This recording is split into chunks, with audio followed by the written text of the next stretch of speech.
Welcome back to What Arty Noobs with General Disturbance. This is the GW Tiger P, the Geschützwagen Tiger Porsche. It's the German Tier 8 SPG, and we're located on the defending spawn of Karelia. And the name of the commander is jefremm.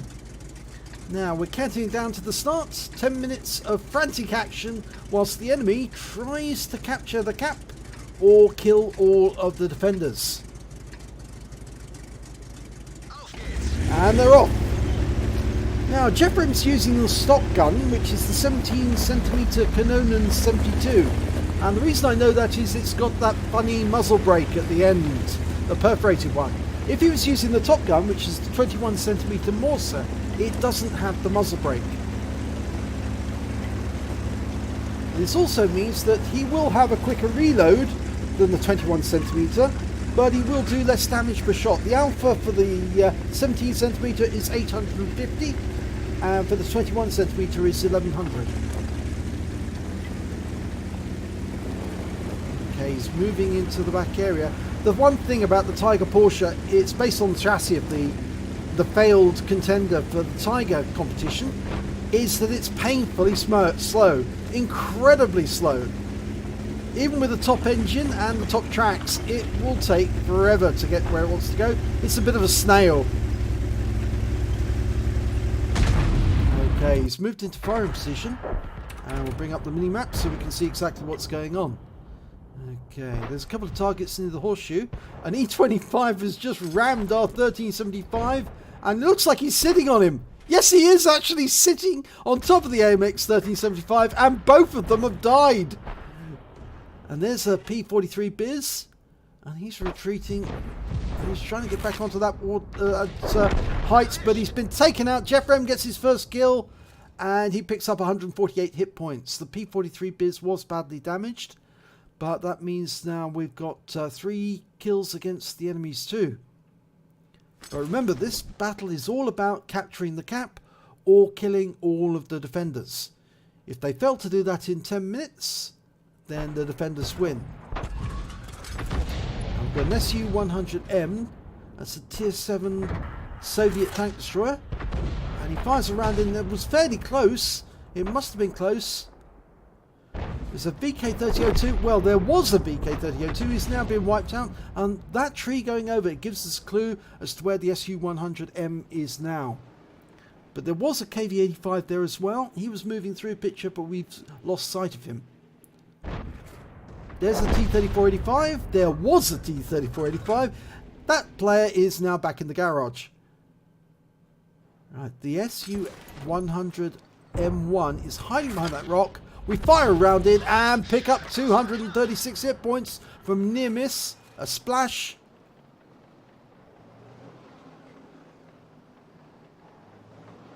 Now we've got a reload time of 27.8 seconds. That is quite long. It does mean that you are restricted to 2 rounds a minute, but one of the enemies actually got very close. He's actually in grid square D4, which is Quickie Baby's ramp. That ramp that leads to the cap area. And he fired that round in, and unfortunately he hit the rock face. The problem is really that if you get somebody up into that area, they can pop up and find out where all the defenders are and enable the tank destroyers on the horseshoe to shoot at them. Oh, he has been seen. He needs to pull back. It's the T-71 that spotted him. 6 cents went off. Oh, he's been hit by the enemy. 123 hit points from the GW Panther. He's waiting for the stun to go. Okay. He's now moving again. As I said, he's painfully slow. And the GW fired another round in exactly where the last shot went in. And as a result, he's obviously missed the shot because he pulled back. But on some of these arties where they're really slow going backwards and forwards, you really need to move forwards in order to get out of the range of the enemy, because you are much faster going forwards than back. In fact, his forward speed is 35 kilometers per hour, backwards 10 kilometers an hour. So if an enemy spots you, don't try and reverse back in this particular arty, because you need to get forward and turn. Well, T-54 first prototype's gone around the corner. There's nobody there. The SU-100's vacated. In fact, the Cromwell B's going with him. And to the north, we can see there's a Skoda T-25, the Skoda with the magazine, and a P-44 Pantera, the Italian medium. And they're hiding behind those rocks at the moment. He's fired a round in, and he's reloading. He's only got 14 rounds of standard ammo, 2 rounds of HE left. He's moving forward, but he's actually going through the area where the GW Panther fired at him.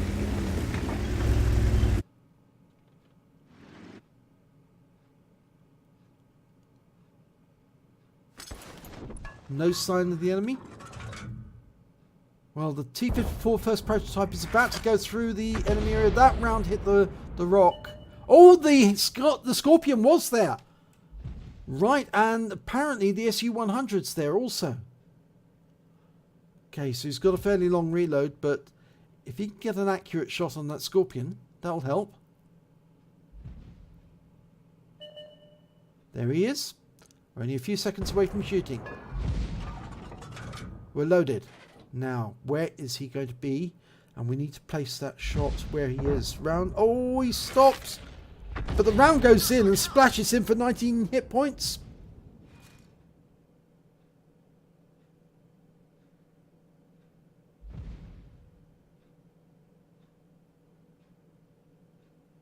I've lost all sign now. Okay, he's turning to face the north. Unfortunately, the Skoda that he's trying to look at is actually just over the hill, and he's now looking at the SU-100, who's trying to ambush the first prototype. Fire a round in and splash the SU-100 for 281. The first prototype comes out to try and get the SU-100, and he needs to be very careful. That 100mm gun is very, very powerful, but the T-54's also got a good gun, and the SU-100 on our team kills the enemy SU-100. But there is just over 3 minutes left on the clock. If the enemy cannot kill all of the contestants, the defenders will win. That Skoda T-25 is actually getting quite close. It might be a good opportunity for jefremm to actually start moving south as quickly as he can, because although there are some defenders still on the near the cap area, there doesn't appear to be any enemy down south unless you consider the Scorpion, who's at this moment fighting it out with the T-54 and also the SU-100M.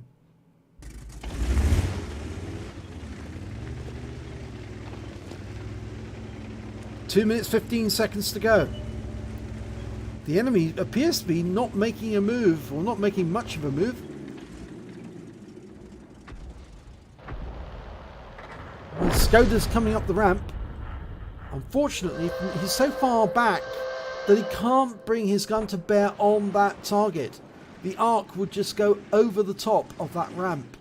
But he can hit the P-44 Pantera. Unfortunately, it's gone behind the rock. He can probably splash it if he fires it at the side. It hits the rock face though, unfortunately. Well, T-54 is coming back from the south. He didn't get rid of the Scorpion, but he did get these SU-100M. And there's the P-44 Pantera. He's just moved across. He's going to come around that corner. We're almost loaded. 1 minute 20 seconds to go. There are still 6 enemy tanks out there. We can't see anyone. I'm not sure if it's our team's not scouting. Oh, they are scouting. They can see the Pantera, and he gets 210 from the splash there. I think he tracked the Pantera. He's pulling back behind cover. That's the 1 minute hooter. If they don't complete this this victory within the next minute, the enemy team is going to lose.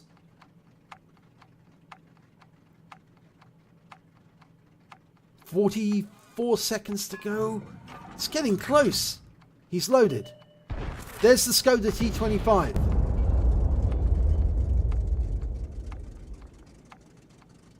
The Pantera's moving up.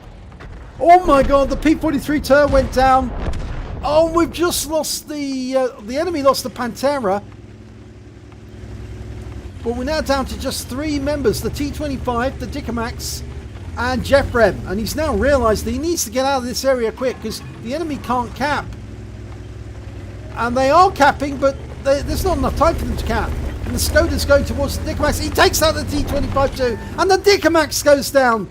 And the clock has just run out. That's the Kolobanov. Oh, so close. Enemy Arty fires a round in, but just too late. It failed. So let's have a look at the end of battle stats. It's, well, he didn't get any classification, no grades. It's not a third, second or first class tanker. But he did pick up a Bruiser medal for getting at least 5 critical hits. He got 7. And he picked up a Kolobanov medal. He stood alone against 5 enemy and survived. In fact, actually, I think he may have survived against... no, it was 5 enemy because the Pantera was killed. So it was only 5, but it is a Kolobanov medal. He won the game for his team by staying alive. And if we look at the damage, he actually came 4th on the damage table on his own team, 1,141 hit points of damage. The highest scorer was the T-54 first prototype. He got 1,714. The highest scorer on the enemy team was the Rheinmetall Scorpion, the Scorpion G. He managed 4,085 hit points. The Lorraine 155-51 managed 2,197, and the GW Panther managed to get 1,000 hit points of damage. The highest scorer on kills on his own team was the SU-100 with 3. Dickermax had 2, so did the AMX 1375. Highest scorer on the enemy team was again the Lorraine 155-51, and he had 3 kills, so did the Scorpion, and then the AMX 13F3 managed 2. So let's have a look at the detail report. Well, actually, before we look at that, let's have a look at the XP. He came 5th on the table when it came to XP. He managed 451 base XP. The first prototype managed 820. The AMX 652. Highest score on the enemy team was the Scorpion. He managed 584, and the Skoda managed 545. Let's have a look at the detail report now. Well, he fired only 11 rounds during that battle. He got 6 splash hits, but no direct hits at all. Did damage of 1,141 hit points, all at more than 300 meters. He did receive a hit as a result of splash damage, and that came in from the GW Panther on the enemy team. He hit 5 of the enemy and destroyed 1 of them. And he also did stun assistance damage of 250 hit points off 5 stuns. On a premium count, he earned 24,224 credits, and after repair and ammunition resupply, he still had 6,334 credits. He received 677 XP, times 3 for the first victory of the day, and a personal reserves bonus for 100%, which meant he took away 2,708 experience points altogether. But I think, as he says, it was an easy Kolobanov, but he did win for his team. He stayed alive. And in Kolobanov Medal, in assault battles like this, if you're on the defending team, you really do need to stay alive in order to assure a victory. And he did so very well indeed. So, if you enjoyed this replay, please give it a like and do subscribe to our channel, and hopefully it'll be your replay that I'll be featuring in the next video.